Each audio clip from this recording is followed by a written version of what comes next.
B என்பவர் அதே வேலையை 12 நாளில் முடிச்சிடுறாரு. 2 பேரும் ஒன்றாக சேர்ந்து அந்த வேலையை எத்தனை நாளில் முடிக்கிறாங்கன்னு நம்ம என்ன பண்ணுறோங்க கொஷின் கேட்குறாங்க. ஸோ இதை 2-3 மெத்தடில் போடலாம். நான் ஒரு ஷார்ட்கட் மெத்தட் தான் போட போகிறேன்.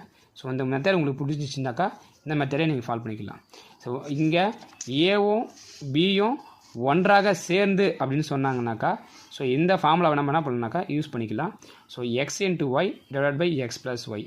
எக்ஸ்ன்றது ஏ செஞ்சால் என்ன பண்ணுறோம் நாட்கள், அப்போ 6. நெக்ஸ்ட் ஒய்ன்றது அதாவது பி செஞ்ச நாட்கள், அப்போ என்ன பண்ணலாம்னாக்கா 12. நெக்ஸ்ட் டிவைட் பை ரெண்டுத்தையும் ஆட் பண்ணிக்கலாமா 6 + 12. அப்போது மல்டிபிள் பண்ணுங்கள் எவ்வளோ வரும் நம்மளுக்கு 72 ஆகிடும். இதை ஆட் பண்ணுங்கள் எவ்வளோ வரும் நம்மளுக்கு 18 ஆகிடும். இது ரெண்டுத்தையும் கேன்சல் பண்ண என்ன ஆன்சர் வரும்னாக்கா 72 18 கேன்சல் பண்ணால் 4 வரும். ஸோ அப்போ இதற்கான சரியான விடை என்னவாக இருக்குனாக்கா